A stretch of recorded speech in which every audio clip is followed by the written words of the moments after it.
नहीं देखें, बेहतर आदात की तश्कील के लिए आपको अपने मतलूबा रवैये वाले माहौल में बैठना पड़ेगा। ये देखिए, ये छोटे छोटे टिप्स हैं। अगर आप इन पे बार बार अमल करते रहे तो ये आपकी आदात में आराम से शामिल हो जाएगा।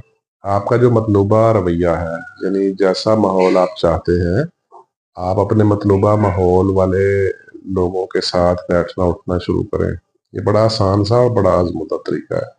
उससे होगा क्या कि उनकी आदत आपकी आदत में ना ट्रांसफर होना शुरू हो जाएगी, क्योंकि मिजाज कॉपी होते हैं। जो ब्रेन है, ब्रेन के जो सेल्स हैं वो मिजाजों को कॉपी करते हैं। मैं आपको सिंपल सी एक मिसाल देता हूँ। जैसे आप किसी के घर अफसोस करने गए, ठीक है।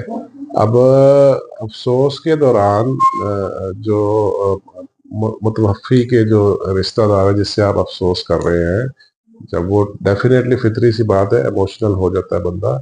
तो आपने देखा होगा जो पूरा माहौल है वो इमोशनल हो जाता है, ठीक है। तो अगर आप किसी मसखरे के पास बैठेंगे, ठीक है, तो पूरा माहौल भी मसखरे वाला ही होगा, ठीक है। ये बड़ी ज़रूरी बात है। आप किसी रूहानी माहौल में बैठेंगे तो पूरा रहो और माहौल रूहानी होगा। एनर्जीज एक्सचेंज होती हैं। जैसे हमारा बॉडी है, इसमें से एनर्जी एमिट होती है, एनर्जी का इखराज होता है, सामने वाले जिस्म से भी एनर्जी का इखराज होता है। तो दोनों तरफ के जो ब्रेन्स हैं वो एनर्जी को एक्सचेंज करते हैं। ब्रेन सेल्स जो हैं वो इस तरह काम करते हैं, एनर्जीज एक्सचेंज होती हैं, इधर की एनर्जी उधर, उधर की एनर्जी इधर। तो इमोशंस का ये ट्रांसफर होता है, ठीक है। आप ये करके देखें। आप अपने पसंदीदा माहौल में जैसा आप बनना चाहते हैं वहां बैठना शुरू करेंगे।